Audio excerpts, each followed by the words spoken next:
Olá, gente, tudo bem? Seja bem-vindo ao Inovada Podcast, Renato Miguel, e eu estou aqui hoje com meu amigo de bancada, Eduardo Linhares. Olá, bom dia, tudo bem?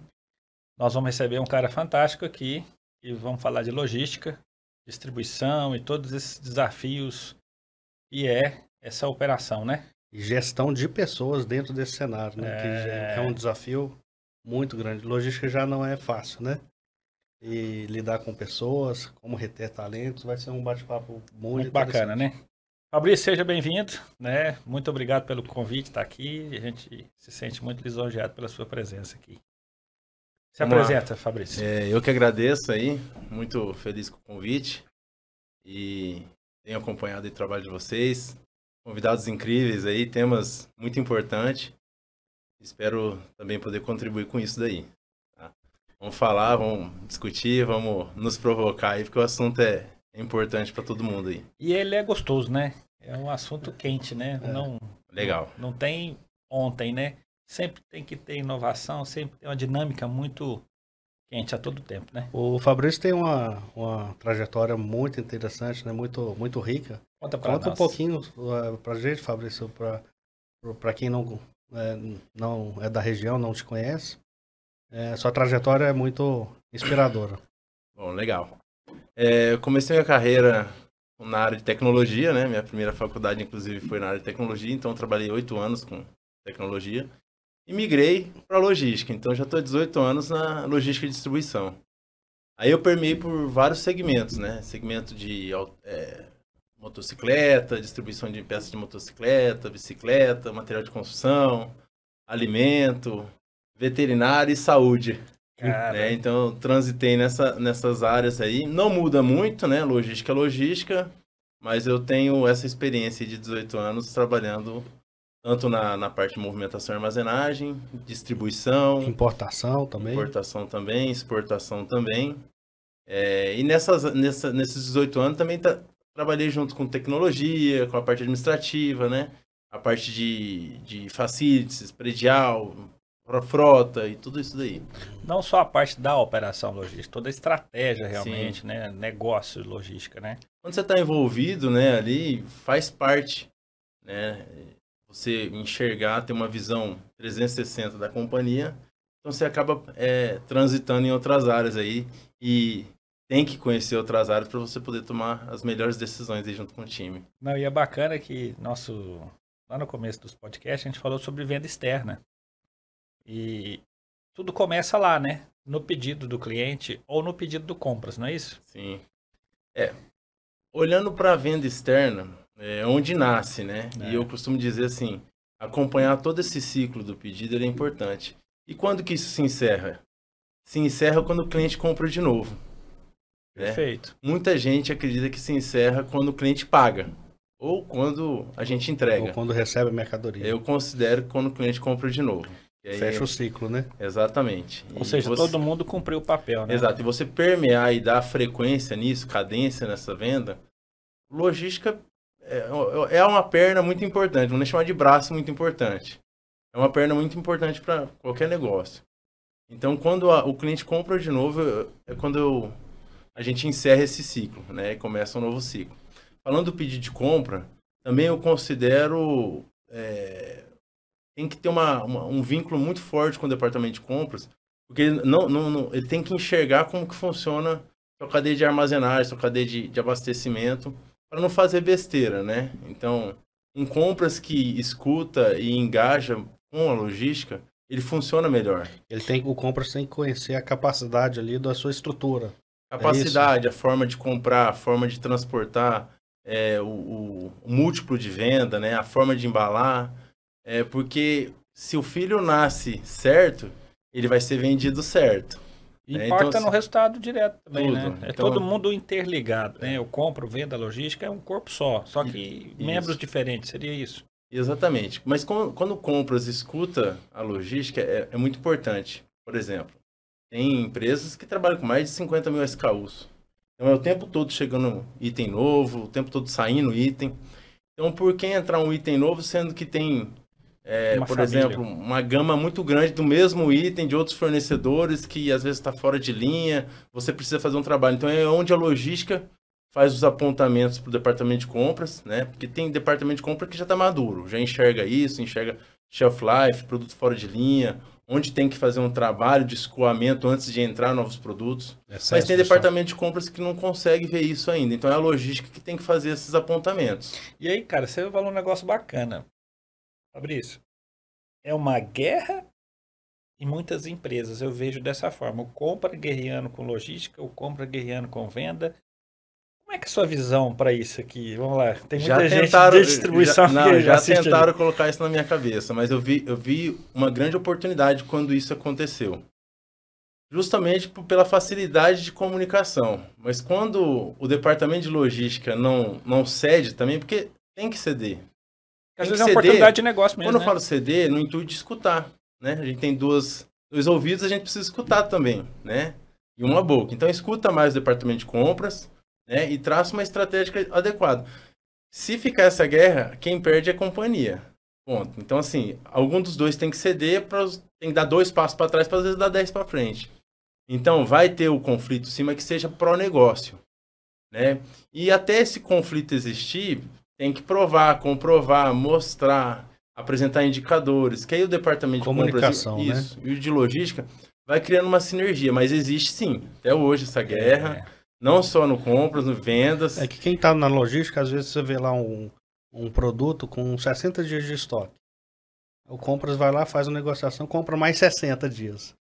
Mas ele não está envolvido na estratégia, né? Ele não vai entender aquilo, né? Isso. Tem empresas que já tem um departamento só para gerar demanda, né? Trades regionais.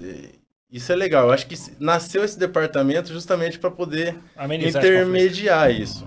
Mas tem companhias que existe essa chamada guerra, sim, mas eles estão se atentando a isso, até porque o maior capital de uma companhia de distribuição é o estoque. É o estoque. Né? O capital físico, né? É o estoque. Então, se não olhar com cuidado para isso, as perdas são grandes. Vocês já falaram disso nos outros episódios aqui, escutei bastante. E tem que olhar, porque é muito dinheiro na mesa. E às vezes pode ser uma compra mal feita também, né? Assim, se não tem um alinhamento com a logística, vou só comprar por comprar, sem ver qual que é o impacto que isso dá no depósito, no transporte, né? De custo, no armazenamento, manuseio de produtos, tudo isso é dinheiro também. Né? Exato. Mas assim, não há nada que não faça errado e que não se possa corrigir ao longo do trajeto, né? Se a companhia lá... Errar não é proibida. Proibida é não corrigir rápido. Exatamente. Eu acho que o erro ele vai existir e a companhia ela aprendendo com esses erros é melhor. Mas existem hoje departamento de compra que já envolve a logística ou a cadeia, né, num todo, no desenvolvimento do fornecedor. Isso é bacana, né, cara? Demais, demais. Então, a logística sempre está na mesa, está no conselho, está no comitê de decisão, até na estratégia, no budget do ano seguinte, para promover fornecedores, entender qual o melhor formato, quais os pontos de reposição, compra compartilhada, entendeu? Então, assim, para ganhar na cadeia de frete, tem muita coisa legal acontecendo aí na área de embalde, aí, né, de compra, certo. Tanto nacional como internacional. Então, se não olhar para o detalhe, o departamento de compras não escutar logística e vice-versa, né, a chance de dar errado é grande. Os grandes players, Fabrício, eles já entendem que logística é um setor estratégico, justamente porque ele agrega muito custo na cadeia toda, né, no negócio. E como que você vê que é o papel nosso no Brasil? Quando eu digo nosso, é o papel no Brasil nesse setor de logística. Como é que ele está, o amadurecimento dentro das empresas para tentar atuar de forma um pouco mais estratégica também? Vamos lá, não só os grandes players, né, Eduardo? Eu acho que logística ganhou muita evidência nos últimos anos aí. E se você pegar uma padaria aí, ela investe numa Fiorino, num sistema de armazenagem melhor. Ela está preocupada com o seu estoque, ela tá preocupada com o seu nível de serviço. Agora, olhando para os grandes, ainda mais num país como o Brasil, que territorialmente é gigante, né? Então, muito. Então, a gente fala desde cabotagem para atender norte a sul, transporte terrestre, armazenagens setorizadas, né? Hubs, marketplace. Então, se as grandes companhias já veem como estratégia a logística há muito tempo, né? Porque hoje é um diferencial.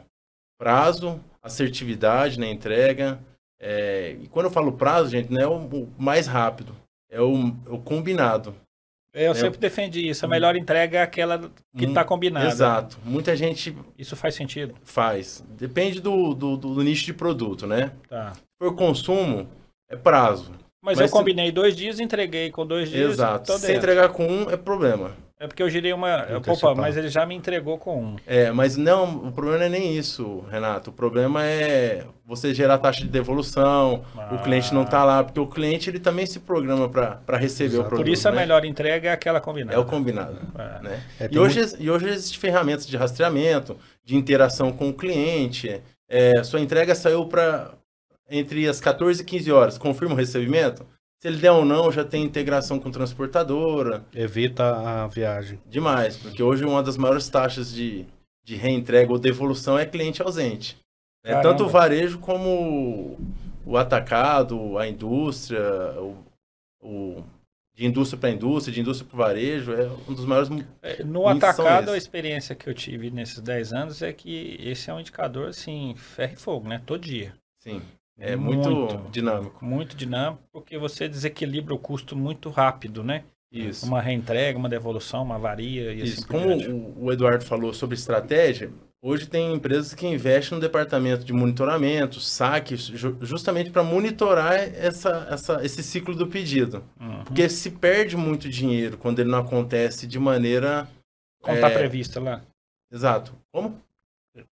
Quando não executa da forma que está previsto. Exato. Se der algum problema nessa cadeia que a gente citou no início, nesse ciclo, é custo em cima de custo.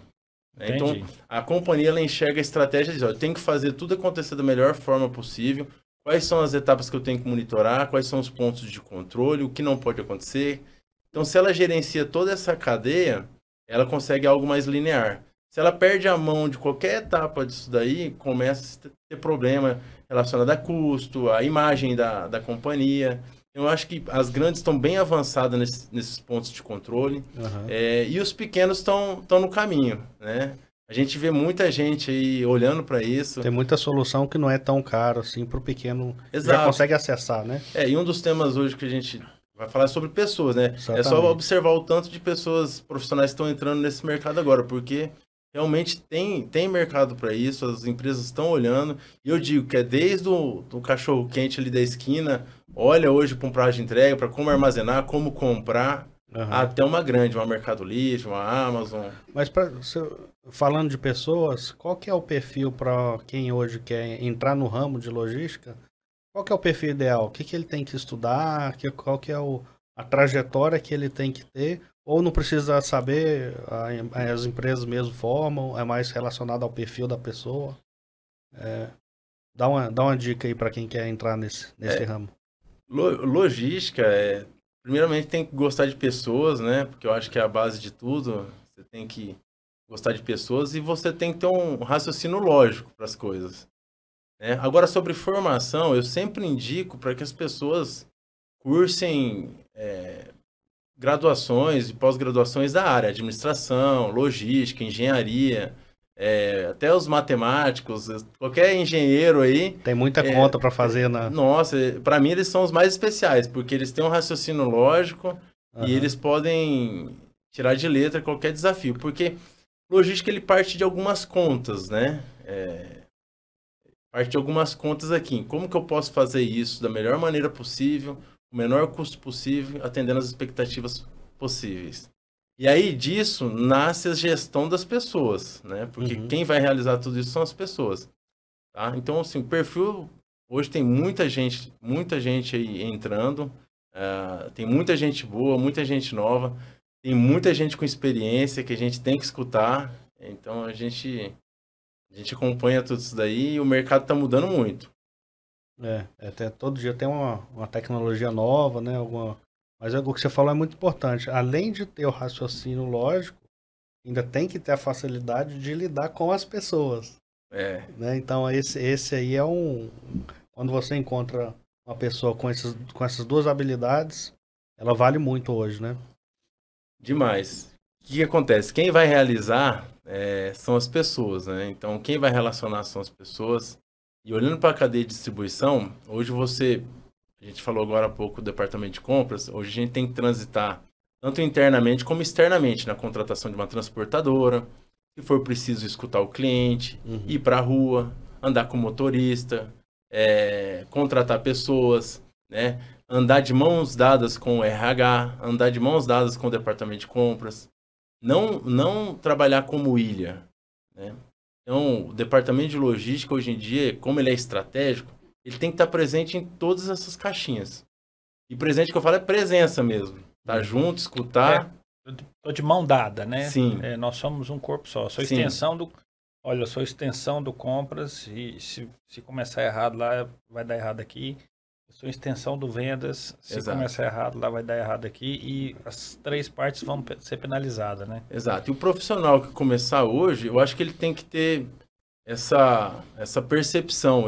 Tem que estar de coração aberto, saber que ele vai precisar se comunicar, ele vai precisar transitar, ele vai precisar aprender. Mas nessa área de logística, a gente percebe muito assim, dentro dos CDs, né, principalmente, o cargo de entrada é um cargo que muitas vezes é o primeiro emprego do colaborador ali, né? Então, você está recebendo muita mão de obra da base que ela está vindo sem qualificação, não sabe nem o que é um empilhadeiro. Foi o meu caso. Quando eu entrei, aquele galpão lá, de 30 mil metros quadrados, e vi um empilhadeiro, nem sabia que chamava empilhadeiro. E eu aprendi tudo lá, né? Então, como é que você enxerga isso? Assim, qual que é o papel da empresa de formar essa base para lá na frente você ter a liderança com esse perfil, né, que você precisa lá na frente? Excelente pergunta. Desde a pequena até a grande empresa, ela tem que saber que ela não vai achar bons profissionais prontos, né? Profissionais com experiência, mesmo os com experiência, tem que aprender, né? Nós aprendemos até hoje. Entrou lá uma pessoa, primeiro emprego, 18 anos, ou até menos, né? Que a gente tem alguns jovens aprendizes, estagiários que começam antes. A empresa, a primeira coisa que ela tem que fazer é um alinhamento cultural e estratégico. O que a companhia quer? Essa pessoa, por mais que ela começou hoje, ela precisa saber qual que é o papel da empresa no mercado, né? Porque não adianta nada Qual é o propósito da empresa? O propósito, a cultura, um pouco da estratégia. Se a estratégia for faturar 1 bi no ano, fala disso com o funcionário que entrou hoje. Se a estratégia for crescer a nível Brasil, expandir a nível Brasil, a pessoa que está entrando hoje, ela precisa saber disso. Rapaz, eu concordo 1000% com isso. As pessoas... E essa comunicação não acontece, Renato. Não acontece. É difícil ver mesmo. A gente não sabe... A gente permeia em vários ramos, assim. Graças a Deus, a gente tem alguns clientes legais. E aí você chega no nível operacional, o cara não sabe o que a empresa quer. Aí o cara tá lá, e aí o cara reclama, tem um turnover alto, eu não tô conseguindo reter. Cara, mais do que nunca, esse momento de muita internet, né? Esse momento de muita informação, esse cara, infelizmente, hoje, ele é diferente da minha geração.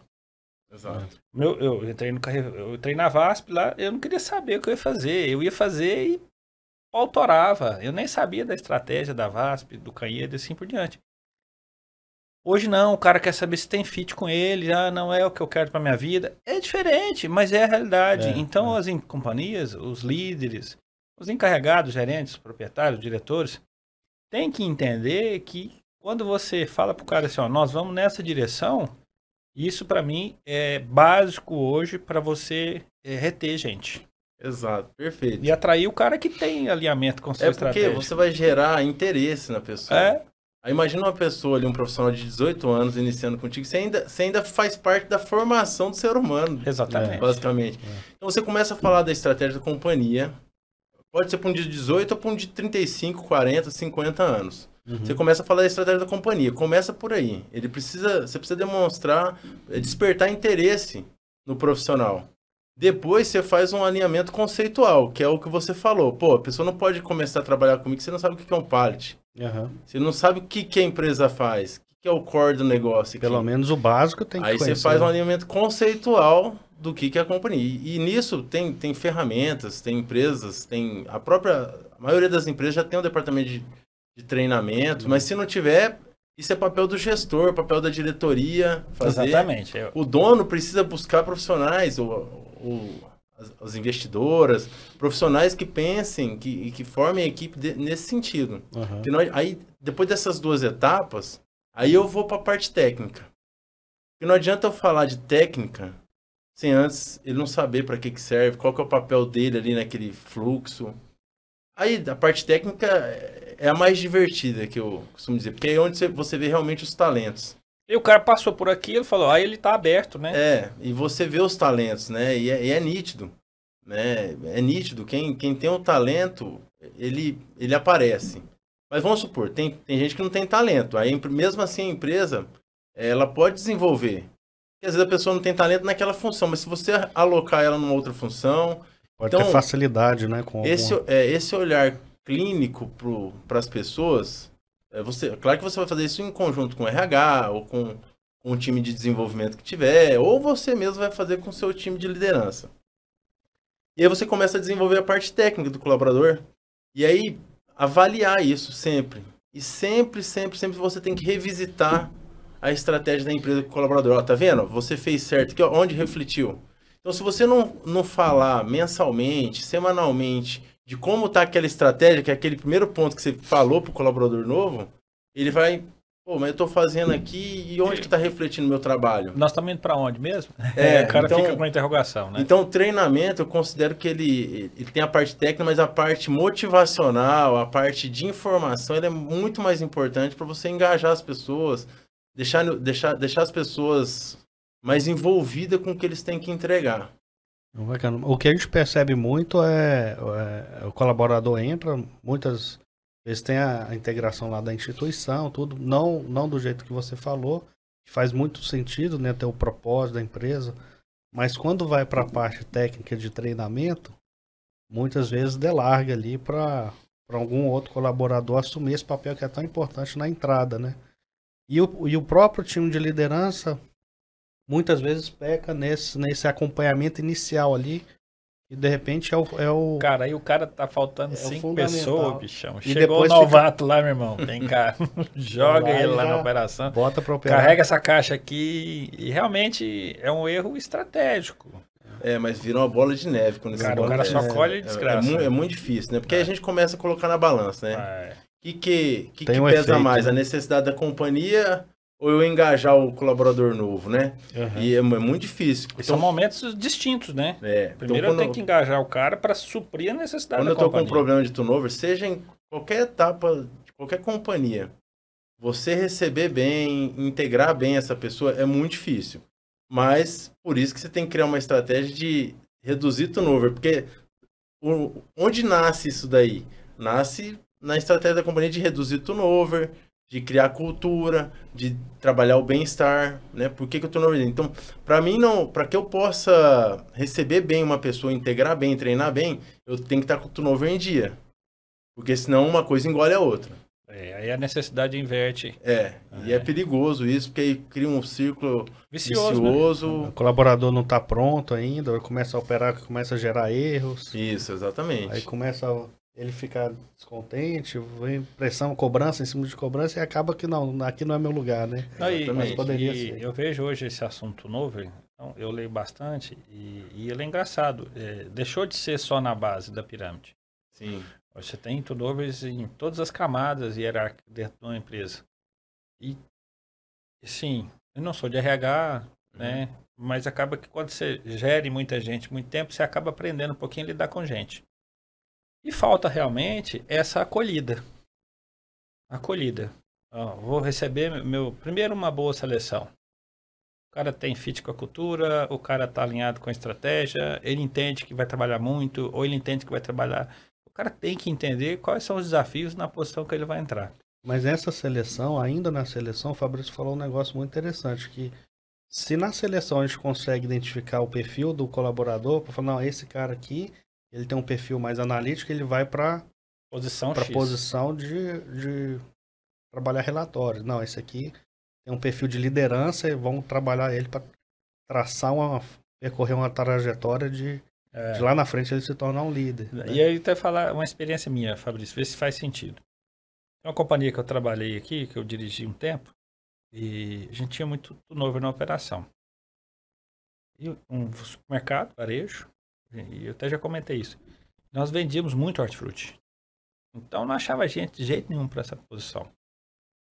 E aí surgiu uma ideia lá, nem eu sei de quem foi, não foi minha, tá? Mas eu apoiei e vivi a experiência. Vamos pegar esse candidato e vamos colocar um dia ele, um teste físico. Pra saber, cara, tinha dia de vender 2 caminhões de melancia. Se o cara não tiver uma estrutura física, ele não aguenta.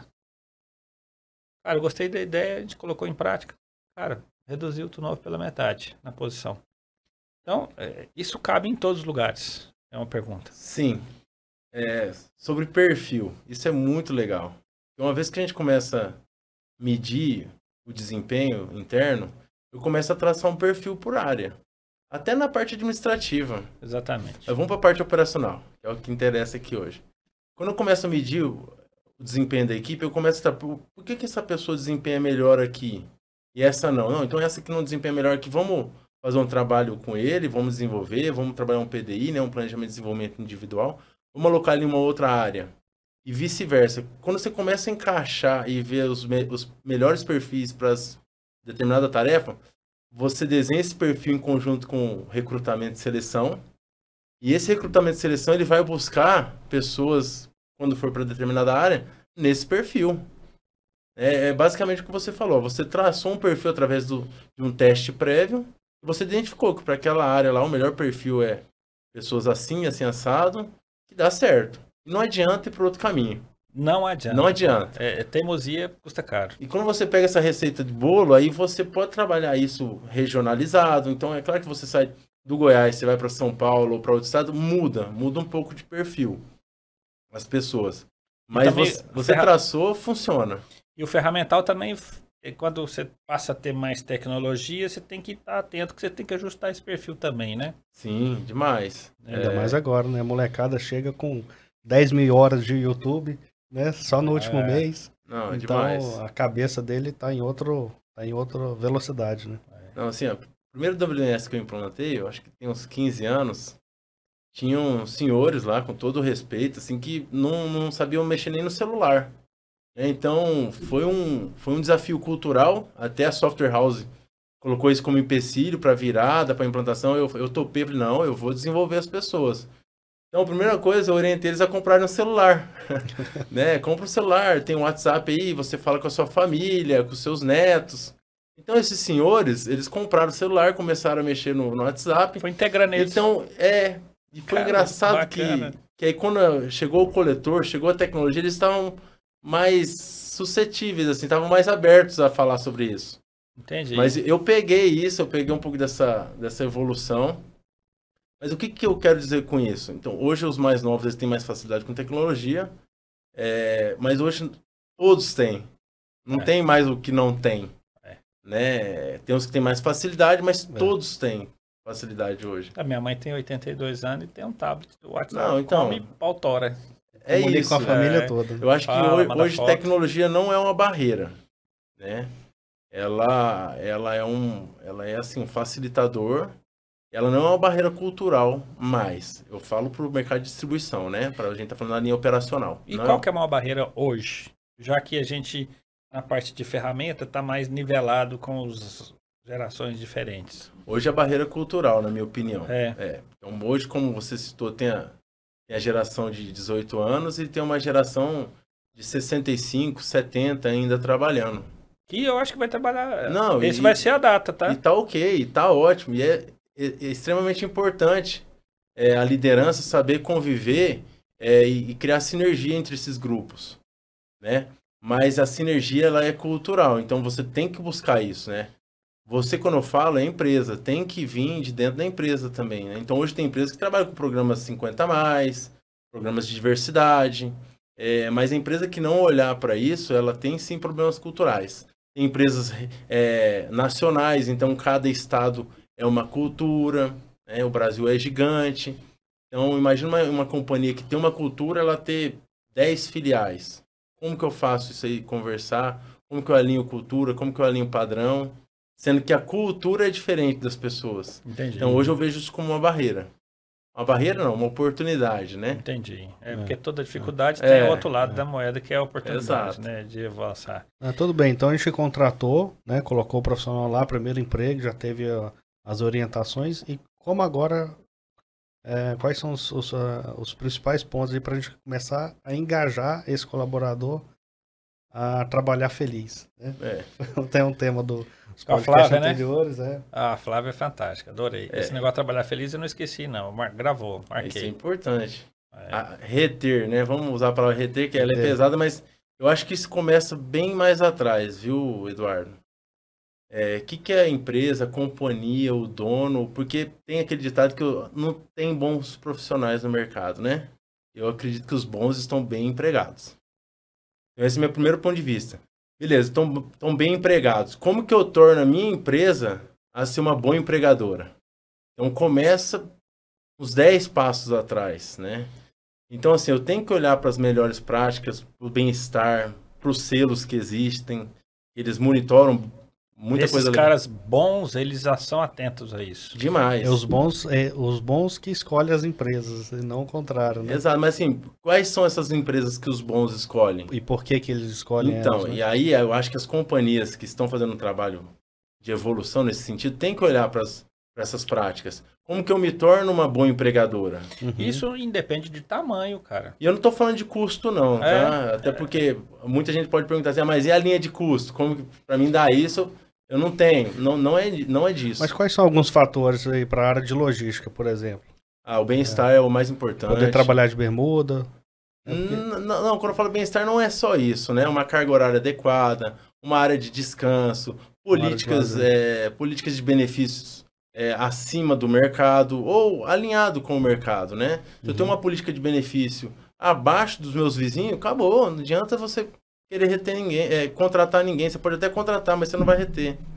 Né? Você tem uma boa seleção, mas aí no próximo passo você não tem então, o seu departamento de RH e de recrutamento e seleção, ele tem que estar de mãos dadas com você, olhar para isso. Você tem que ser um gerador de informação para que eles acertem, para que eles busquem. E o dono precisa olhar para isso, o investidor, o proprietário, os sócios. Porque então, começando lá atrás, eu sou uma boa empregadora, né? Então eu já vou reter os melhores e vou atrair os melhores, né? Eu vou atrair um volume maior. Exato. Aí vem o filtro, né? Exato. Se eu tenho mais pessoas para o filtro, acaba ficando os melhores. E aí, uma vez que entrou, aí o papel é do gestor fazer um trabalho de conscientização, de retenção, de engajamento. O funcionário que começou hoje, ele tem que enxergar aonde ele pode chegar. Porque senão você vira uma empresa trampolim. Ele vem aqui, como eu sou uma boa empregadora, é porque eu tenho boas práticas. Isso. Correto? Okay. Então eu venho aqui, aprendo, mas eu estou de olho lá naquela outra. Exato. Então eu venho aqui, até deixo alguma coisa, né? Todo mundo que passa pela empresa deixa alguma coisa. Mas eu não estou de olho em ficar aqui, eu estou de olho para outra lá que tem uma remuneração melhor, que tem alguma coisa lá que me atrai. Às vezes até tem essa oportunidade dentro da empresa que ela está, mas ela não está transparente. Não está transparente. Ele não... Exato. E falar de futuro para funcionário é muito importante. E realmente, de 10, nem todos vão ficar. E tem um que vai ficar 1 ano, outro 2, outro 5, outro 10, normal. É importante o período que a pessoa fique, que ela saia com o mesmo que ela deixou. Né? Se ela deixou bons resultados, que ela saia com bons conhecimentos. Exatamente. Né? Eu acho que isso é legal, é uma troca. Para as empresas são bom também. Renovar é importante para as empresas. Mas para o funcionário, ele enxergar onde ele pode chegar, se ele vai chegar ou não, é outra coisa. É legal, porque ele traça um caminho dele, junto com as suas orientações, para poder chegar lá, seja treinamento, cursos, reuniões, resultado, e você provocar sempre o funcionário, você pode chegar ali, mas para chegar ali você precisa me escutar nesse sentido, seguir esse caminho. Eu mesmo, tudo que eu fiz foi olhando para quem estava caminhando bem, indo melhor, entregando bons resultados. Então, se eu ia almoçar, eu via o dono sentado, eu sentava do lado dele. Se eu via um diretor sentado, eu sentava do lado dele, ia conversar. Enquanto todos sentavam longe, eu sentava do lado. Corre, né? Para conversar. Eu precisava escutar quem estava indo bem, quem estava entregando resultado. Então, isso é importante, sabe? para mim é o que funcionou, né? E eu acredito muito nessa tese. Escute quem tá dando certo, vá atrás de quem tá dando certo, entendeu? Tem essa ganância do bem aí, você precisa chegar lá, você precisa olhar para quem tá dando certo. Cara, isso é bom demais, né? E fala muito de companhia dono, cara, e o líder? Eu recebo, né? Então, o dono decidiu, preparou recursos humanos, preparou relação, o pessoal da seleção, estruturou tudo aquilo, aí eu pego o meu colaborador que fiz todo aquele trabalho brilhante e entrego para o líder. Aí é o encarregado junto com o operador ali. Esse cara, o que é o papel dele, Fabrício? O líder lá, o cara que está no dia a dia com o cara que está operando. Bom, o líder ele tem que ser a extensão do dono no negócio, né? Do dono. Formar bons líderes, esse sim é o grande desafio, né?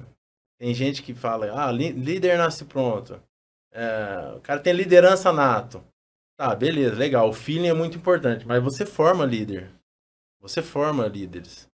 E às vezes tem líderes que é bom para um negócio, tem líderes que é bom para outro. Então, a mesma segmentação de perfil que existe na base, você tem que trabalhar com a liderança também. Então, tem líder que não é bom para lidar com pessoas. Beleza, vou colocar ele num processo automatizado. Ele vai liderar o processo. Então, é um processo. Mas lá vai ter pessoas também. Um pouco menor de gente, mas... Tem líderes que é bom demais com pessoas, mas não é bom com processo. Eu coloco ele num processo mais manual. Perfeito. Né? Então, assim, eu preciso encontrar esses perfis também, alocá-los no lugar certo. E com a liderança, eu preciso criar pontos de controle. Ok. Eu não posso... Se eu me afastar, se a gestão, a diretoria se afastar da liderança, aparece ruído. Então, a liderança a gente tem que estar muito próxima, seja ela presencial, nível nacional, hoje o online facilita muito. E quais são os pontos de controle que eu vou ter com essa liderança? Uhum. Seja indicadores, seja turnover, seja sobre os seus liderados, porque uma vez que eu estou medindo os liderados, eu consigo avaliar o líder. Perfeito. Meu time é reflexo do meu trabalho. E volta e meia, eu tenho que ir lá na ponta. O gestor ou o diretor tem que ir lá na ponta. Isso na ponta é dar uma checada. Medir a temperatura ali. Exato. E tal. E com isso, acho que você vai construindo um time de líderes que facilita. E transfira conhecimento, que seja a sua extensão, a extensão da companhia. Tem muitas ferramentas legais para medir isso. O RH geralmente é um grande parceiro nisso. As avaliações demonstram claramente o resultado desses líderes, né? Se eu fizer uma avaliação, por exemplo, 360, uma 180 lá na ponta, eu vou identificar quem que é o bom, quem que é o que precisa melhorar. Não vou abandonar o que é ruim, né? Vou desenvolver. E desenvolver e assim, o máximo de transparência possível com esse time, porque se eles já são líderes, eles podem escutar. Existe algum número assim de quantidade de colaboradores que um líder consegue fazer gestão em cima? Ou depende muito da atividade? Depende da atividade, mas existe algum benchmark aí sobre isso daí, né? O ideal, vamos pegar uma segmento de distribuição, armazém, né? Uhum. O ideal é que seja 20 a 25 pessoas. No máximo ali. Agora se eu vou para a ponta, para gerir contrato, gerir transportador, ou gerir até mesmo entrega própria, aí motorista, eu tenho que ter 30 pessoas, 30 motoristas é o ideal.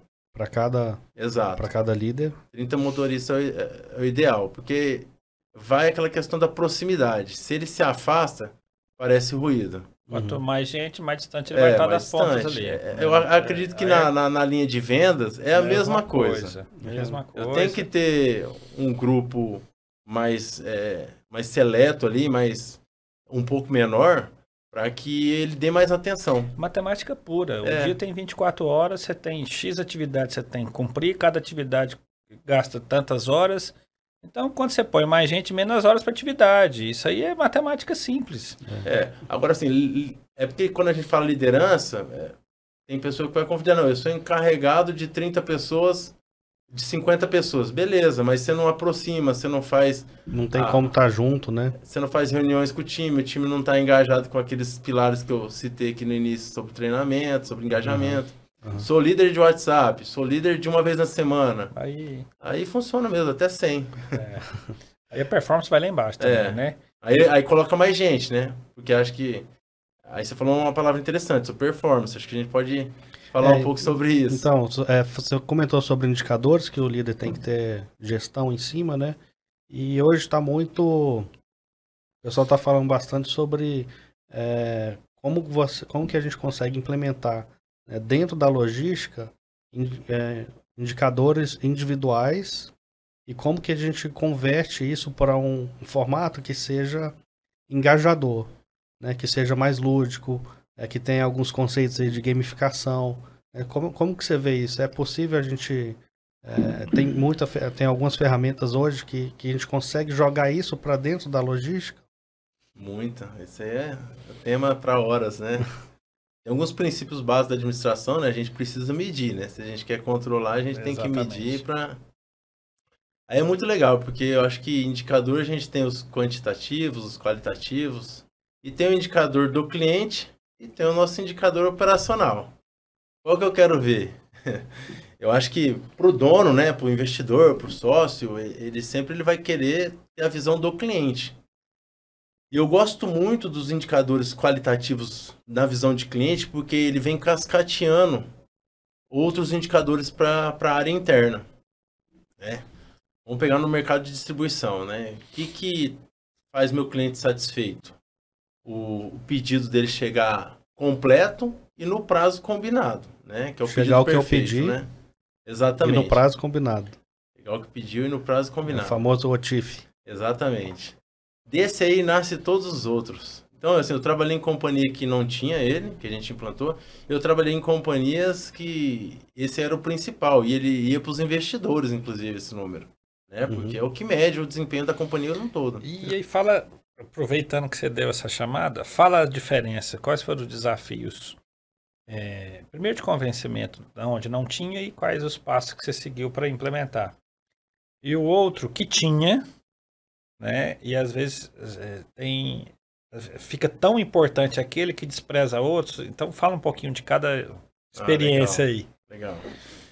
Bom, o que não tem para você criar o despertar da importância de controlar, de medir, você tem que muitas vezes comprovar. Né? Então, o comprovar ele leva tempo, né? Você precisa fazer, então, deixa eu fazer, confia aqui que eu vou te mostrar o resultado disso. Então, a gente começou a medir e mostrou que o número não é um número de mercado, estava ruim. E aí, dessa mensuração, eu pego as oportunidades. Começo a trabalhar sempre do mais grave para o menor, né? Isso aí também é o princípio básico da administração. Acho que vocês já falaram muito disso aqui. Quando eu começo a trabalhar, não é você que vai falar. É a equipe de venda, é o cliente, né? Aí eu vou falar, tá vendo? O feedback positivo está relacionado com essa evolução aqui, ó. Aí pronto. Aí você comprou. Aí acabou. Aí é legal que você foi, provou, mostrou para que veio. Seu time, você replica isso pro time. Né? Aí o time olha e fala, pô, toda vez que falar de indicador, a gente tem que olhar para esse sentido, porque deu resultado, a gente gerou um botãozinho aqui, deu um resultado grande ali na frente. Né? E a sensibilidade, ela aparece. Você não precisa ficar promovendo, ela aparece. Se você atuar da maneira com que a gente está conversando aqui, ela aparece. Agora tem companhia que o indicador já está lá em cima, que é o que eu peguei. A margem é não, fração. Ela já está acima de 99. Aí o segredo é como que eu mantenho ela lá. Porque o mercado pós-pandêmico, mudando muito, transportadoras, nível nacional, muita variável te atacando. Como que eu mantenho lá? Aí, esse é mais difícil. Porque o outro, você mexe um pouquinho, resultado exponencial. Arruma e beleza, você vai ajustando. Agora, o que já está lá em cima, manter é muito difícil, porque aí você tem que trabalhar essas variáveis.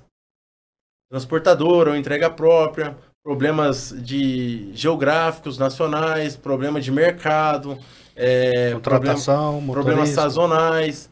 É muita variável para você cuidar. A outra é uma variável interna, mais prática. Convencimento, treinamento. Quando você já está lá em cima, você segurar lá é mais difícil. Entendi. Então foi essa a diferença. Mas a cultura de medir já existia. Então esse foi o facilitador, a cultura de medir. Isso. A dificuldade já tem excelentes resultados aqui. Quando você olha para trás, então, onde você passou, fala, puxa, isso aqui está muito melhor de onde eu vim. Uhum. E aí você fala, como é que eu vou tirar a diferença se a margem é muito pequenininha ali para tirar a diferença, né? Exatamente.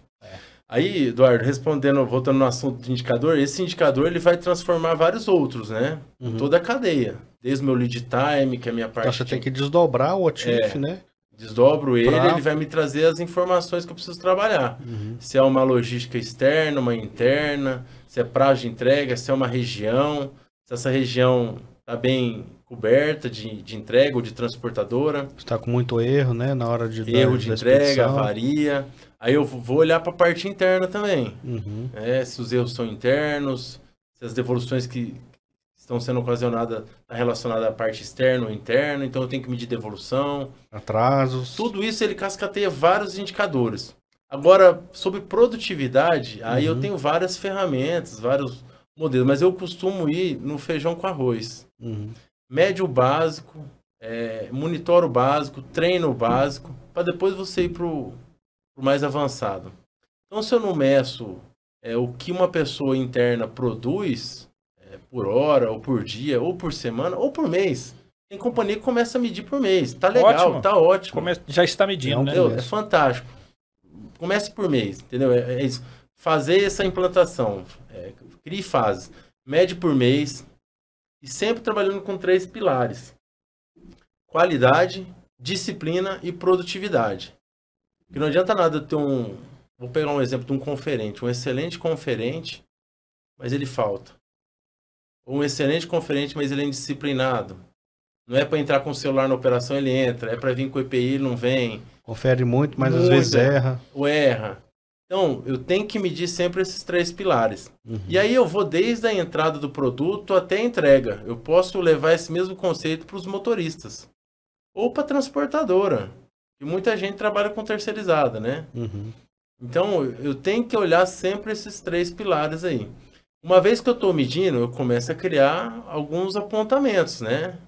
E aí serve para mim traçar aquele perfil, serve para mim desenvolver as pessoas, valorizar os melhores e assim por diante. Eu crio uma cadeia de evolução. Serve para mim avaliar os líderes. Eu tenho um grupo de pessoas abaixo daquele líder que tem alta performance, então esse meu líder aí, ele é diferenciado. Deixa eu entender as melhores práticas dele. Chama os outros, vamos fazer uma mesa redonda aqui. O que você faz porque seu time está mais assertivo aqui? Porque seu time... Então começa a criar uma comparação do bem, não vou nem chamar de uma competitividade, uma comparação do bem. É o benchmark interno, né? Nossa, eu faço um puxar o outro. É fantástico, porque cria engajamento quando começa a medir. Porque às vezes a pessoa que tá ali trabalhando, você começa a apontar, ela tá com desempenho inferior aos demais.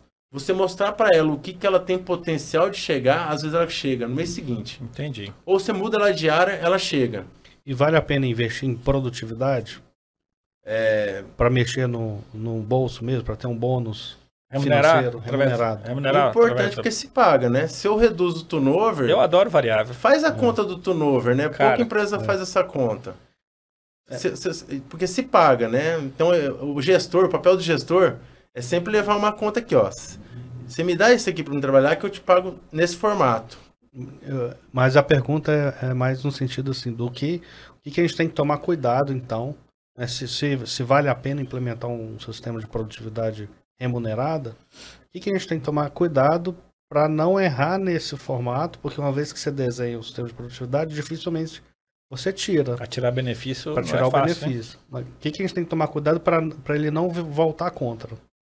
É sempre importante o RH, o DP estar junto, né, no desenvolvimento de uma produtividade dessa, porque envolve diversos fatores. Mas eu não tenho dúvida que o caminho é esse. Tá? Não tenho dúvida. Até porque para você valorizar os melhores, e a gente está falando do nível de operacional, né? Então nós vamos até a cadeia de entrega lá. Primeiro você tem que estar muito claro e muito simples para o colaborador como que funciona, quais são as métricas, o que ele tem que fazer. Então, você voltou lá no início da conversa. Aí, transparência vertical. Isso, aí pode ser mensal? Pode, mas quando a empresa chega num nível de controle diário, para ele apontar a meta do dia, ao meio-dia o colaborador poder olhar num painel o que ele já produziu, o que falta produzir, tem empresas já fazendo nesse sentido, para ele fica muito mais transparente e mais dinâmico.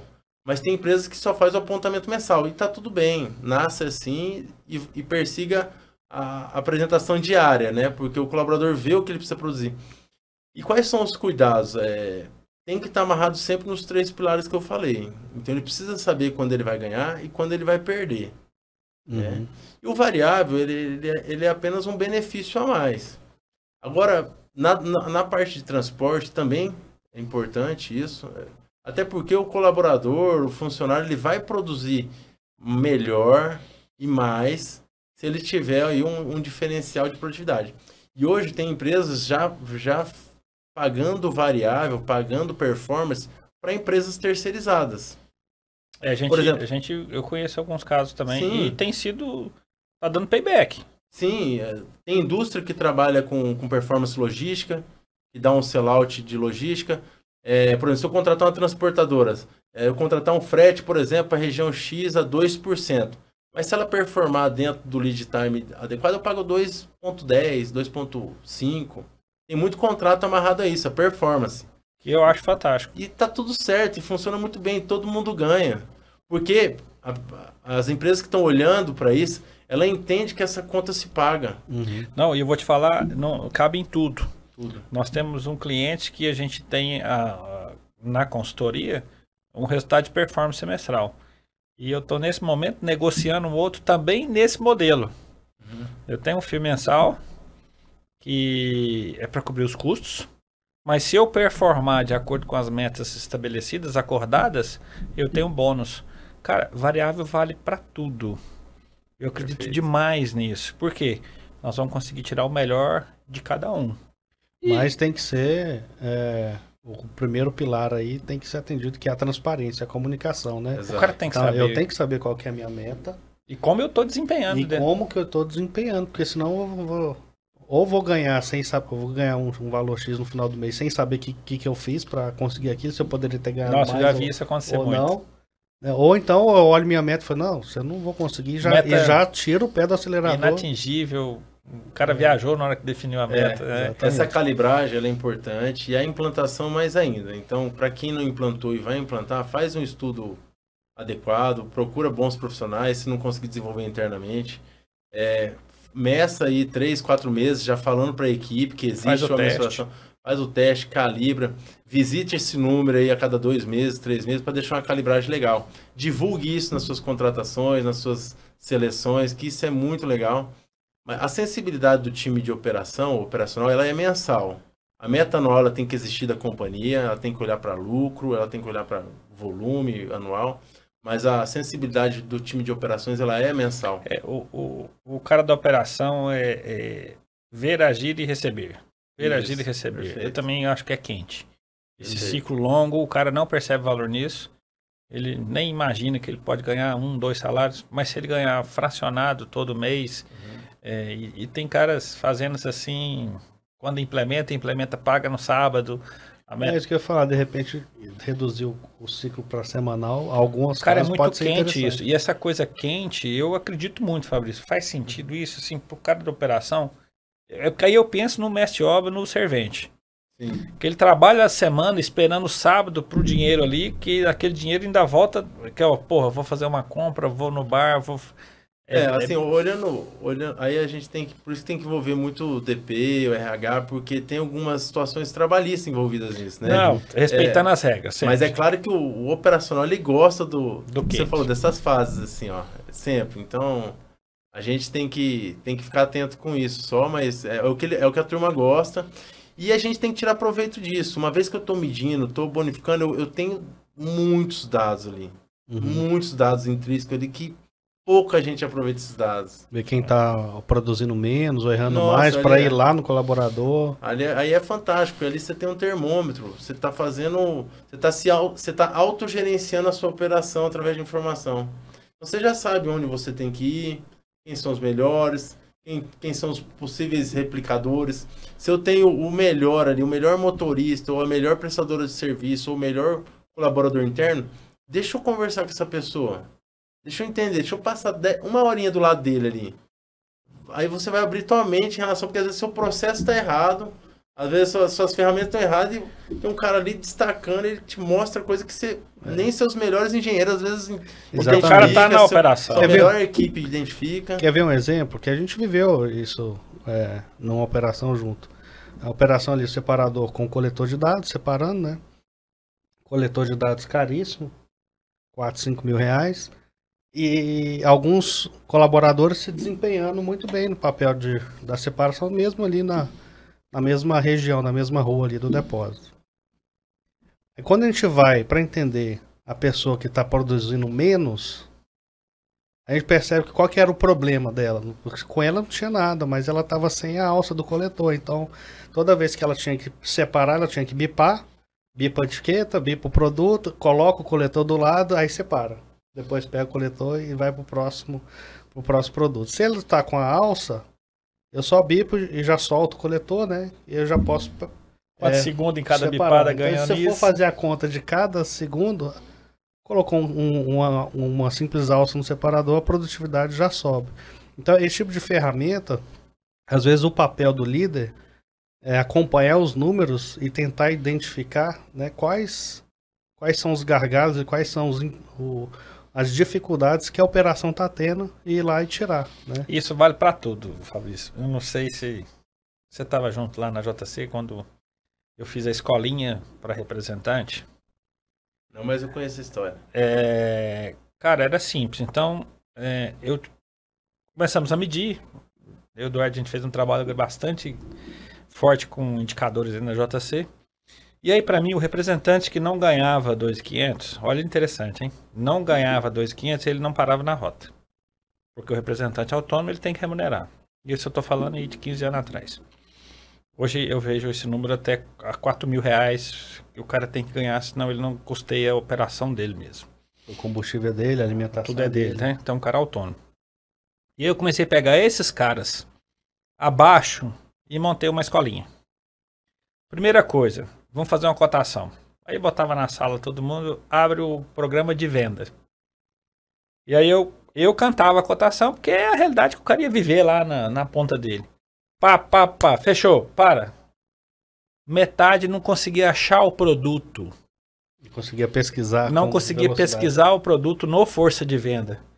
Então esse cara perdia performance para ele mesmo. Sim. Não era preço, não era nada, ele não estava conseguindo entender.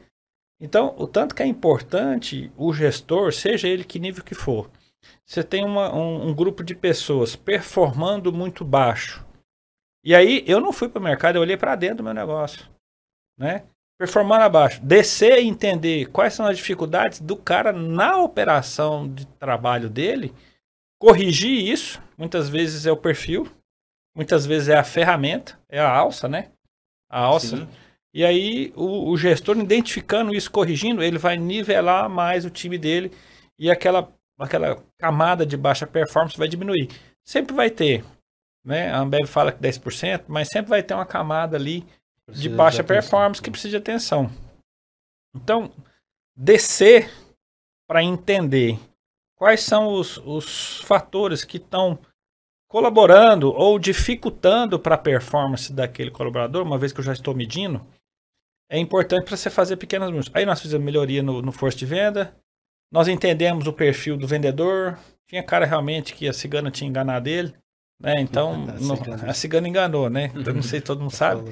O cara vai na cigana e a cigana fala, vai ser vendedor. Aí o cara acha que ser vendedor é fácil. Vendedor é uma das coisas mais difíceis que tem, e vender é uma das coisas mais difíceis que tem, né? E aí, cara, com isso, diminuiu o turnover. 80% dos caras que iam para a sala de aula começava a performar. E se ele começava a performar, ele começava a ganhar dinheiro. Se ele começava a ganhar dinheiro, ele falava, não vou sair da firma. Né? Então, faz sentido o líder visitar a operação. Isso para mim é básico. Você concorda com isso? Nossa, muito. Essa sensibilidade o líder tem que ter. Eu tenho várias histórias. Mas vamos supor que tem um líder que ele não tem essa sensibilidade de chegar, perceber, olhar o número, transformar em resultado. Se ele souber escutar, ele vai resolver boa parte dos problemas. Vou dar um exemplo aqui de coisas que acontecem. A gente identificou baixa performance recentemente isso. Aí fomos lá olhar a rua do colaborador, estava mal iluminada. Olha, cara, básico. Não, básico, ferramenta básica. Fomos lá, tava bem iluminada, iluminação padrão, mas a área de apanha, a área de operação, tava mal iluminada porque era uma rua muito densa. Fazia muita sombra. Beleza, vamos instalar a iluminação mais setorizada e vamos ver. Moço, o cara ultrapassou o pico. Ó. Mas geralmente a gente troca as pessoas de área. Você vai vamos fazer supor que o ali. líder não tem essa sensibilidade. Se ele chegar e escutar o operacional ele não fala, ele grita. Ele vai te dar a solução pronta, né? Volta naquilo lá. Se você se afastar, parece ruído. Se você se aproximar, as coisas ficam nítidas. Né? Então, o líder tem que estar próximo. Vamos dar a transpiração e da inspiração, né? Então, ele fica lá na inspiração, lá 50% do seu tempo e vai transpirar na operação. E tem que descer, tem que falar com o time, tem que subir o time. Às vezes a gente fala de descer, mas tem que subir o time. Para o time numa sala, 1 hora na semana, não precisa ser 1 hora por dia, não. Todo mundo na sala, me deem sugestões de melhoria. Ninguém vai falar nada no primeiro momento. Normal. Se você não tiver engajamento, beleza, vai pra casa, semana que vem a gente vai sentar de novo. Ninguém falou nada, escolhe um. Daqui uns dias você tá colocando um do seu time para fazer a reunião. Hoje você que vai apresentar o case da tua área lá, que teve sucesso, beleza? Não sei falar em público. Não, mas é aqui que você vai aprender. Ele já tá formando liderança aí, né? Quando você vê, você criou um ecossistema de solução. Cara, aí é o melhor do mundo da gestão, né? Você não precisa nem descer com tanta frequência, porque seu time já vai estar preparado a resolver problema, a solução. Porque não é problema errar, é problema não buscar acertar. Que é o que acontece muito, né? Continuar errando a mesma coisa. Tá afastado. Tem o vício lá, né? O vício do erro, isso é fato. Existe isso. E às vezes, assim, tem um colaborador errando, fazendo de um jeito errado numa área, ele olha pro outro, porque você faz assim, faz do meu jeito aqui que é mais fácil. Contaminando. Aí você não tá lá pra falar que o jeito mais fácil não é o mais seguro, né? Porque sempre tem um jeito mais fácil. É mais fácil pra mim, mas vai gerar retrabalho pro outro ali da frente. É problema a gente buscar o jeito mais fácil, desde que ele seja o jeito mais seguro. E aí volta lá no que você falou, transparência, de cima pra baixo, você tá aqui pra fazer isso, por isso. Quando você não faz isso, as consequências para a companhia são essas. Legal. E quando você é transparente de cima para baixo, a transparência reversa ela acontece também. Seu time fala contigo, fala até com o dono, as informações voltam e as boas, elas voltam. Então, transparência é muito importante. Cara, e aí, só dar um resuminho aqui. Transparência vertical de cima para baixo gera transparência de baixo para cima. Contratar o cara com o perfil da posição. Exato. Na contratação, não vender o sonho, né? Seja verdadeiro com quem você está contratando, quais são as dificuldades, o que ele vai ver e tal, quais são as metas que você espera dele, o que você espera disso, então alinha a expectativa com o candidato. Falar sobre o propósito da empresa. Né? Falar sobre o propósito da empresa, né? Descer para a operação e fazer a operação subir. Cara, o tanto de insight, até nessa 1 hora que a gente está conversando aqui, importantíssimo. E Fabrício, cabe para todo mundo, né? Nós estamos falando de logística, mas cabe para todo tipo, né? Cabe para o restaurante, cabe para a padaria, cabe para a loja de roupa. Tudo que você está falando. Até a vida social. Exatamente, cara. Muito bom. E quando a gente fala sobre liderar à distância, né? Modelos multifiliais, e que o líder não pode estar presente na operação a todo instante. Como é que habilidade que ele precisa desenvolver nesse momento? Legal. No Brasil isso é básico, né? Para um profissional de logística. Um profissional de logística e para uma empresa que quer crescer territorialmente, isso tem que estar no escopo. Primeiro você tem que formar um bom time, né? Aí entra tudo no mesmo ciclo lá. Então vamos supor que a gente está implantando uma operação do zero. O RH sempre vai ter que estar junto para poder desenvolver um perfil na região. Contratou, formou, se você puder, a liderança é muito importante. Então, no início você vai ter que estar muito presente. Saiu, pontos de controle. Mas nunca deixe de estar presente. Então, você tem que ter um ciclo de visitação. E os pontos de controle quais são? Desempenho semanal, diário, reuniões. Hoje o online facilita muito isso. Mas esteja presente, crie uma agenda. Se você é um gerente executivo nacional, crie uma agenda quinzenal ou mensal para estar presente. Volta muito naquela questão da sensibilidade. Né?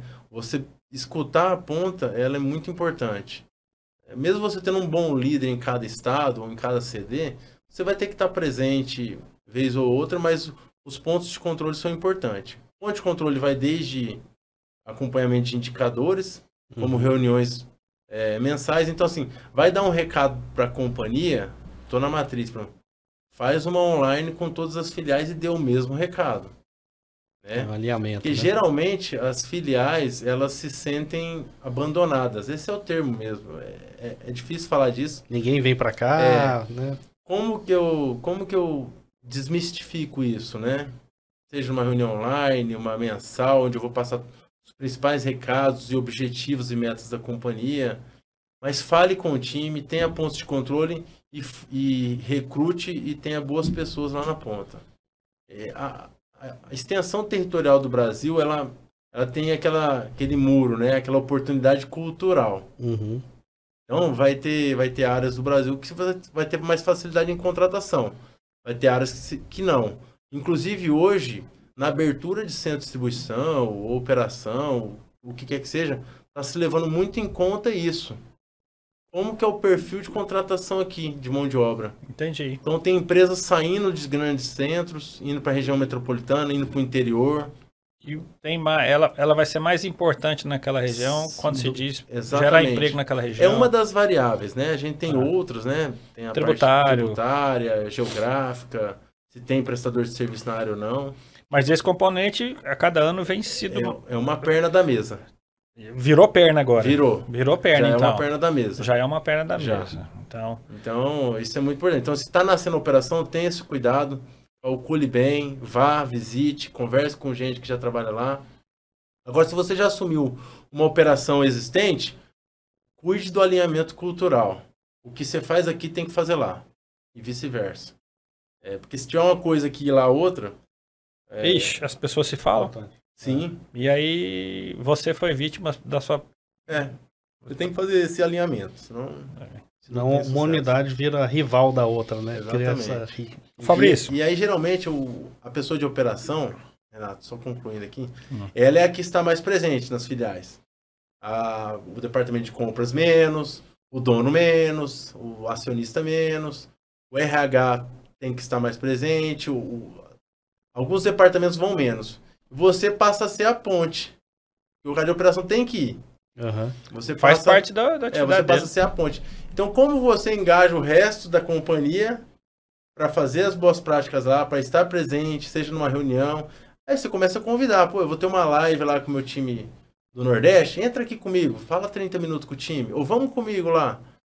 A hora que você faz isso, eu te falo, faz sentido, ó, tem gente lá nos apoiando, tem gente lá nos escutando. Então, aí você cria aquele ecossistema novamente. E assim, mais uma vez, é o líder. Tudo. O líder é a peça-chave. E não dá pra pôr nas costas do dono, do acionista, uma função dessa. Ele tem que contratar bem, ele tem que... Aí o papel do dono é direcionar esse líder, né? Assim, na parte estratégica. Então o líder tem que escutar o dono. O que você quer? O acionista. Quais são as reuniões estratégicas no mês, ou trimestral, ou bimestral? O que você quer? Qual o caminho que eu devo seguir para a empresa? Patrocinar esse profissional, esse é o papel. Confiar, entendeu? Dar toda a autonomia possível aí, dentro de um controle, né? Para que esse profissional desenvolva o negócio. Porque são pessoas, né? Você falou de venda lá, tem uma pessoa correndo lá, cuidando de venda. Se não tiver uma pessoa cuidando e acompanhando isso, que é o core do negócio, que é serviço... É problema. Tem que estar casado as duas coisas, né? Fabrício, voltando um pouquinho, a gente falou de indicador. Toda vez que a gente entra numa empresa para fazer um projeto de consultoria, de estruturar, a gente tem, assim, benchmark de mercado. A gente até conhece muitos indicadores de mercado e as referências. Nós usamos sempre, vamos olhar para dentro e pegar nosso melhor benchmark dentro do negócio no primeiro ciclo. Faz sentido isso?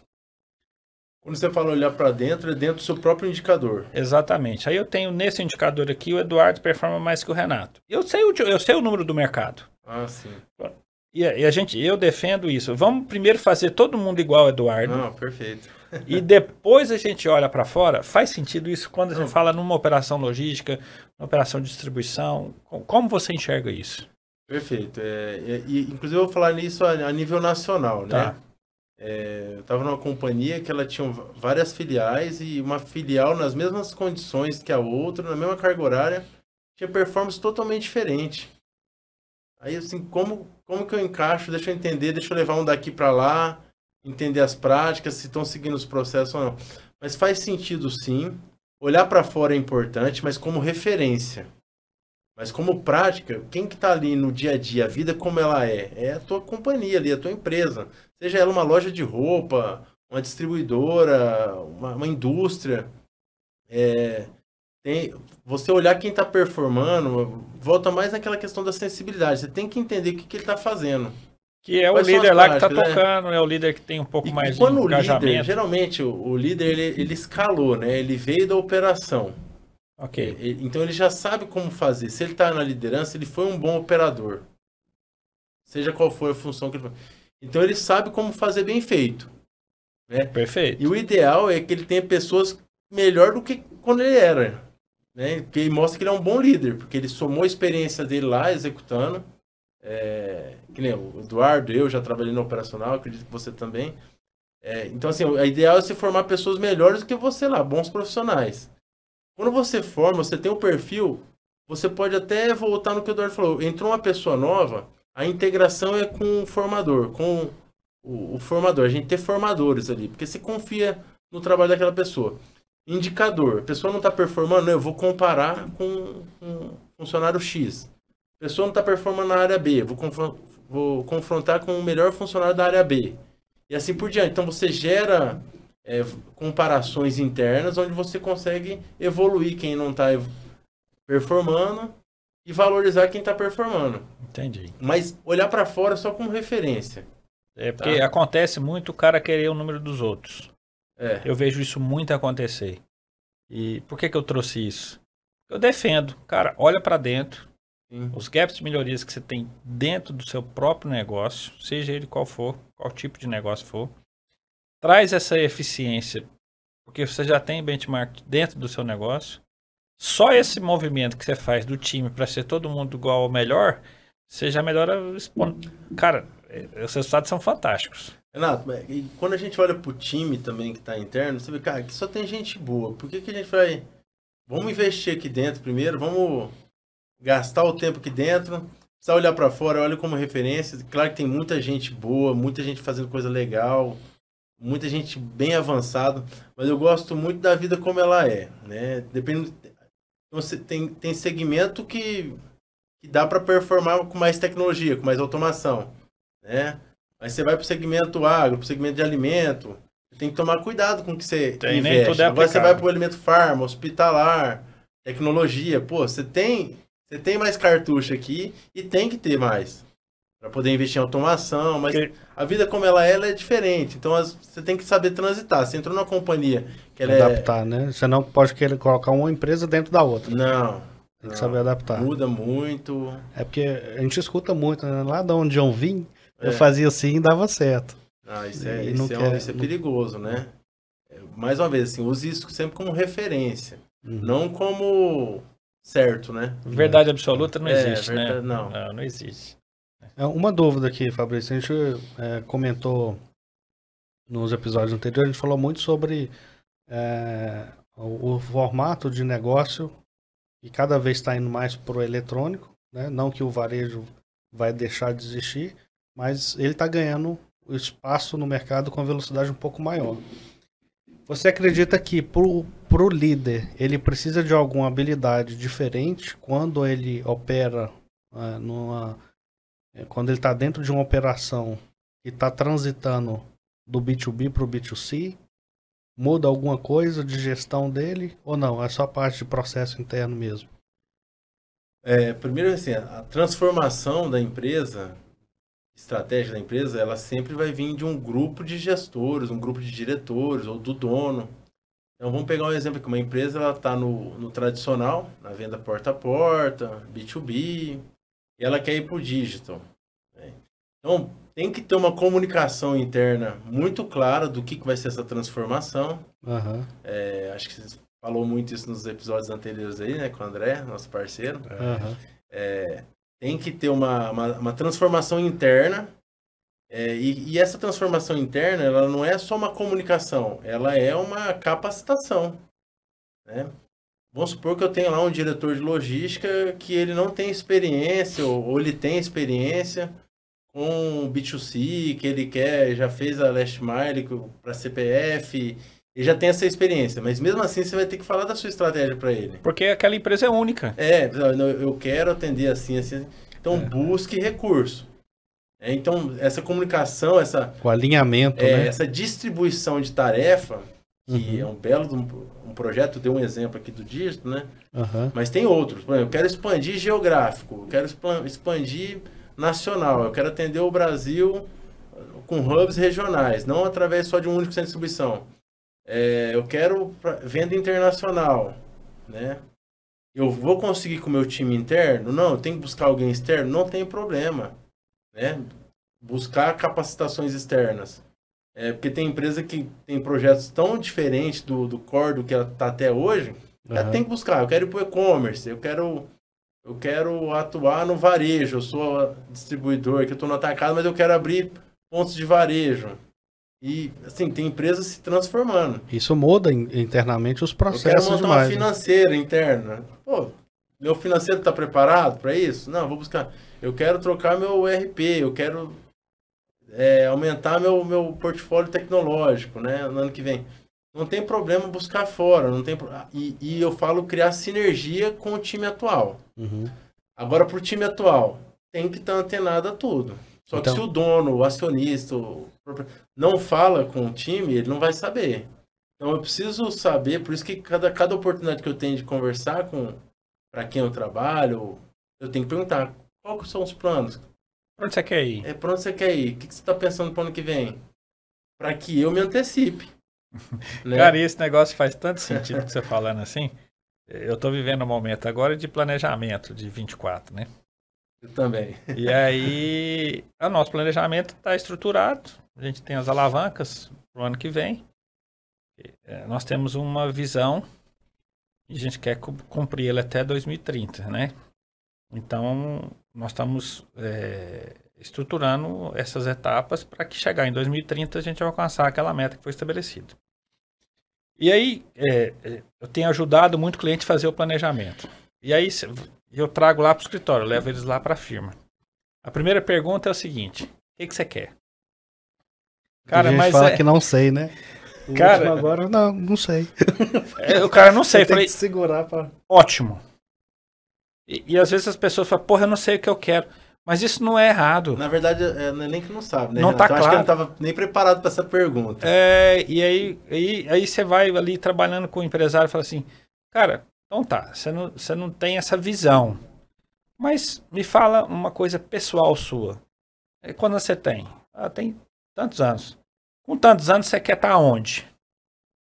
O cara falou, eu quero estar lá. Pô, então você sabe o que você quer. Agora vamos cascatear isso, eu gostei dessa palavra que você usou, vamos cascatear isso e entender como é que a gente constrói para você chegar lá, né? E quando se fala em gestão de pessoas, gestão de processo e para qualquer negócio, o dono cada vez mais tem que ficar claro o que ele quer do negócio dele. Não é só dinheiro, pagar a conta do mês e tudo mais.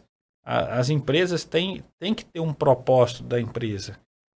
E esse propósito, você falou muito isso hoje para mim e só reforça o que eu acredito. Tem que estar claro até o porteiro. Sim. Todo mundo tem que saber. E aí, clarear isso para o empresário. Quais essas dificuldades que você enfrenta, ou já enfrentou, para conseguir arrancar isso do empresário? Você hoje trabalha no staff, né? Já foi operacional, mas hoje você é referência na sua área. Como é que você lida com o empresário isso para ajudar o empresário a enxergar? Como você faz? Bom, é importante... Pergunta de vestibular. É legal. É importante, assim, a maioria dos locais que eu trabalhei, eles já tem a visão que é logística, que o operacional é muito estratégico, é muito importante para o negócio. Primeira coisa é se aproximar de vendas. A minha estratégia é vendas. Então você já está bem avançado. Primeira coisa. A sensibilidade, o termômetro principal da companhia é lá. Ponto. A venda resolve tudo. E escutar não quer dizer que você vai concordar. Aí o teu papel é filtrar. Quando você se aproxima de vendas, você se aproxima do dono, dos acionistas. É natural. É natural. Então, ali você já criou um vínculo. E toda oportunidade que você tiver, seja numa reunião de alinhamento, uma reunião de apresentar um resultado, coube espaço para uma pergunta para você absorver e transformar a tua área, faça. Mas seja sutil, seja sempre um bom ouvinte, porque geralmente os acionistas, os donos, diretores, CFOs, CEOs, eles falam muita coisa boa intrínseca no dia a dia. Então, um bom líder, um bom diretor, um bom gerente, ele tem que estar atento a isso. E não só com o dono, converse com quem está ali há mais tempo. Entendeu? Se o dono tem uma secretária, ou um acionista tem um CEO, um diretor que está ali há 10 anos, 8 anos, é essa pessoa que você tem que escutar. Porque esse cara tem muito daquela relação. Muito. Já sabe o caminho, né? As dificuldades. Então, né? assim, crie laços, escute mais e faça perguntas. Uma vez que você se aproximou de venda, o dono, o acionista vai saber quem você é, o que você está fazendo. E porque aí, o cara de venda fala de você. Acabou. Aí você tem que tirar as dores do time de vendas, né? Você criou esse vínculo, você tem autonomia para aproximar, para colher informações. É claro que tem proprietários, acionistas que não tem claro muito o que quer, porque às vezes não tem experiência com a área. E aí você tem que provocar e levar uma linguagem mais direta para ele. Olha, se fizer isso, resolve isso. Se fizer aquilo, resolve aquilo. E com isso você vai criando esse vínculo, esse e vai ganhando autoridade. Exato. Eu acho que funciona dessa maneira. Então, venda resolve tudo, inclusive os problemas de logística. Vou falar que sim. Aí, é importante. E vice-versa. O problema de logística. E logística faz vender mais. Claro. Com certeza. Eu sempre acreditei nisso. Sempre. No meu pedido na JC, na vendas, eu estava o dia inteiro dentro da logística. Porque, cara, é extensão. Quanto melhor eu servir, mais venda eu tenho. E o que eu mais escuto quando eu aproximo nossa, nunca ninguém escutou a gente. Nossa, nunca ninguém veio aqui. Nunca ninguém falou disso com a gente não sabia para que era isso. Então, planejar uma rota junto com o time de vendas quando você começa a ensinar a estratégia, por que a logística existe, por que uma rota dá lucro ou não, qual que é o impacto do frete naquela rota, por que a rota foi feita fechar o horário daquela carga, aquela carga naquele horário, o seu comercial ele começa a entender um pouco mais e ele vende isso como diferencial competitivo na ponta. Não, e às vezes até a estratégia do vendas casar a rota do time de vendas com a rota de logística, né? Exato. Porque muita gente tem rotas de vendas que não se encaixam com a rota da logística. Então, a parte de uma cidade é atendida por um vendedor que vai na sexta e o caminhão só entrega na quinta.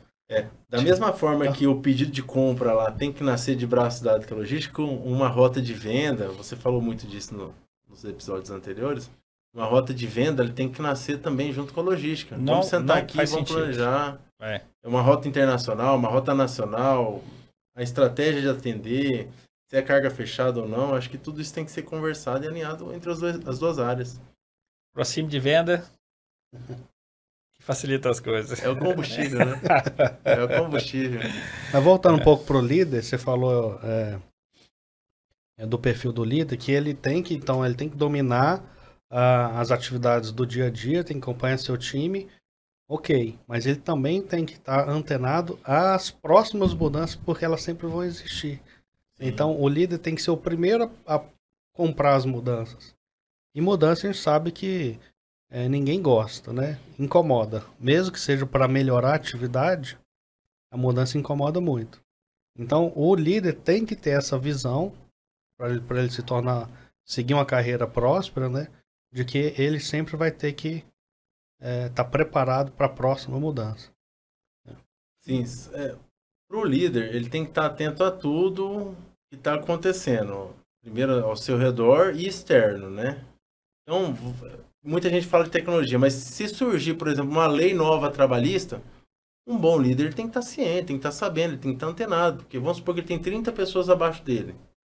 Surgiu uma nova lei trabalhista, ele precisa entender daquilo.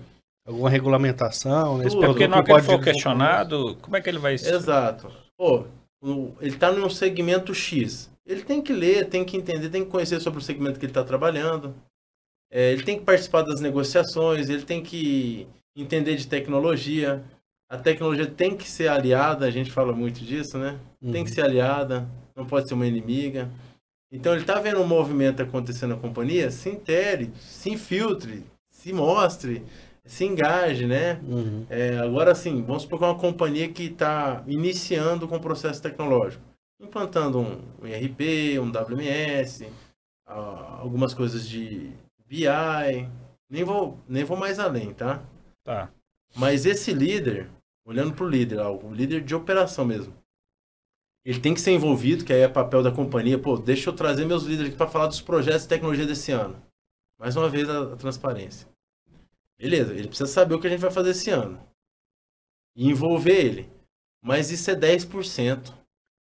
Os outros 90% é com ele. Ele tem que saber engajar o time dele, né? Não, e ele tem que se antenar. Ele tem que se dedicar, tem que buscar. O que ele tem que estar preparado é pré-requisito. Agora, como que ele prepara o time dele para receber essa mudança? Agora, esse processo de transformacional, né? Entre o que a empresa quer, ele e o operacional, aí é papel dele, mas você nunca delarga isso. A companhia não Suporta pode delargar. Não pode. Diretoria, RH, tudo suportando esse cara. Porque, vamos supor que eu estou numa companhia que tenha 10 líderes. Perfeito. 5 em cada turno. Vai chegar diferente na companhia. 10 pessoas diferentes. Telefone sem fio, danado. Como que eu monitoro isso? Como que eu controlo isso? Como que eu garanto o padrão nisso? Aí eu tenho que ir lá. Fazer um bypass lá de controle. Mais uma vez eu falo. Pontos de controle. Ciclo mais curto ali no primeiro estágio. Avaliação técnica. Cara, aí tem N ferramentas. Todas funcionam. Todas. E mas a que não funciona é a que não é feita. Não é aplicável. Essa é que não funciona. E tem muito no convencimento também, né? Sim. Eu lembro de um projeto que a gente fez, não lembro se a gente estava junto nessa, mas era para passar a conferência do papel para o coletor. Né? Processo teoricamente simples, mas a gente se esbarrou em algumas pessoas, na época eram, se eu não me engano, 17 conferentes, e muitos deles tinham 15, 20 anos de casa. E alguns deles, né, acostumados a fazer isso por tanto tempo no papel e caneta, não tinha celular, igual você comentou. Também não tinha muita dificuldade com a tecnologia.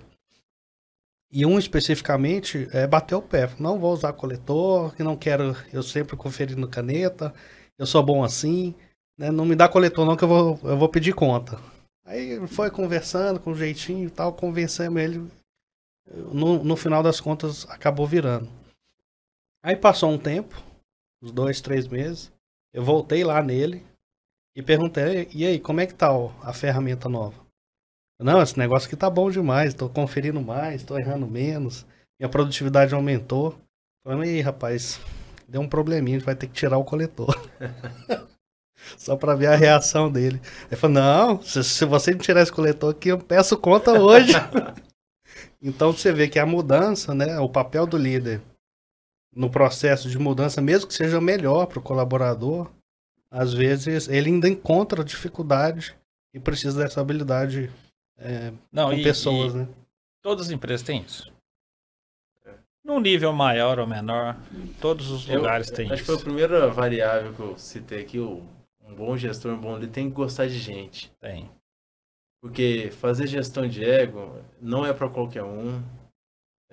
Você entender o ser humano, ter aquela empatia ali em primeiro momento, para depois absorver um resultado daquele colaborador, é um processo, não vou falar difícil, é um processo que tem que amar, tem que gostar muito de fazer aquilo ali. Então não adianta você forçar uma pessoa que é introspectiva a ser líder. Tem que ser uma pessoa que gosta de conversar, tem que ser uma pessoa que gosta de gente, uma pessoa que entende o que a empresa quer. Essa pessoa tem que transformar o que a companhia precisa, junto com os seus interesses, porque tem que ser uma pessoa que tenha interesse em crescer, em ganhar e evoluir. junto com o interesse da ponta. Se ela conseguir transitar entre esses 3 elos aí, tem sucesso. Seria muito mais fácil ter demitido ele, né? Seria muito Mas mais o cara fácil. tem as qualidades dele. Não, eu costumo usar uma balança, né? Se as qualidades deles são maiores do que as dificuldades, os problemas, deixa eu transformar um pouquinho mais, porque já tá pesando a favor dele. Deixa eu tentar transformar um pouco mais. E também do outro lado tem limite, né? Tem até onde... Tem. É do jogo. parte, É do faz jogo, parte. né? Cara, nós vamos tentar levar esse cara... Vamos supor que o cara voltasse a insistir isso. É pessoal, né? Ele ia atrapalhar a evolução da companhia. Não, e várias pessoas da minha trajetória já saíram pegando na minha mão e agradecendo. Ó, obrigado por ter esclarecido, tá tudo certo. Mas daqui Nunca deixe ninguém sair sem saber porque tá saindo, né? Eu acho que... E é do jogo, e tem que ficar muito claro, a gente tem que tentar ao máximo, transformar as pessoas, acreditar nas pessoas, que eu acho que isso é importante também para um bom líder.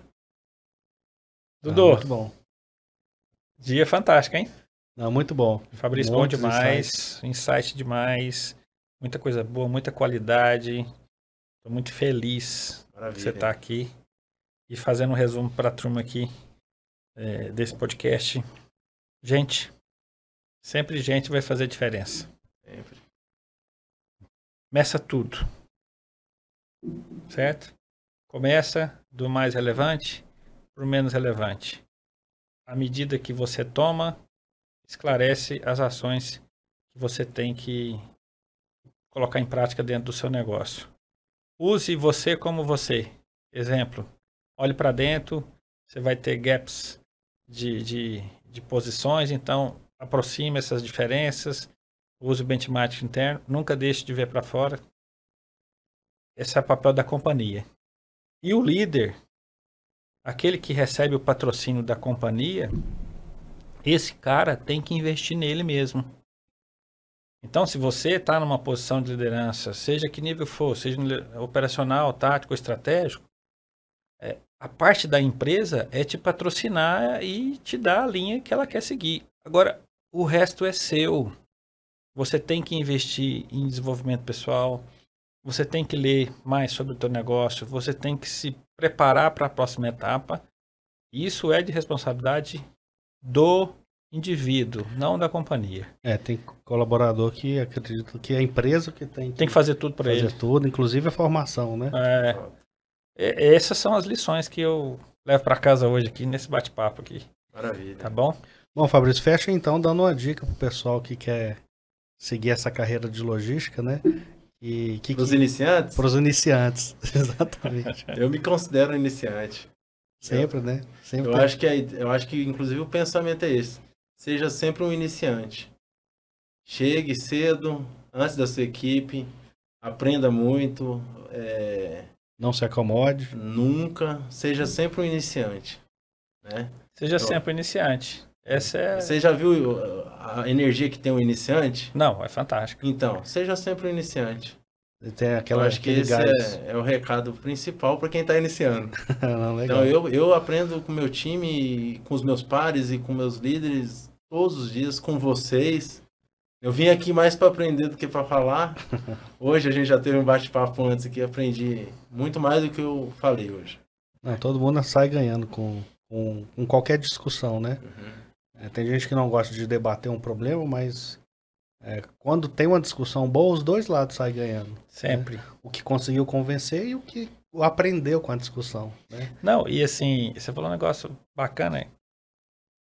Se você gastar energia em aprender, você leva mais para casa do que gastar energia em tentar convencer. E o outro lado, na hora que ele vê que você está aprendendo com ele, ele desarma e começa a aprender com você. É fantástico isso. Eu faço com a minha filha isso todo dia. É incrível. E nada como em casa, né? Gente, Fabrição, maravilha. Muito obrigado. Eu que agradeço. Feliz, esse é Fabrício Brito, esteve com a gente aqui no Inovata Podcast. Valeu. Mais um capítulo fantástico aí. Semana que vem tá lá no YouTube. Siga a gente no YouTube, no Instagram, no LinkedIn. Boa semana para todo mundo aí. Um abraço. Valeu, até a próxima. Tchau, tchau. Até a próxima.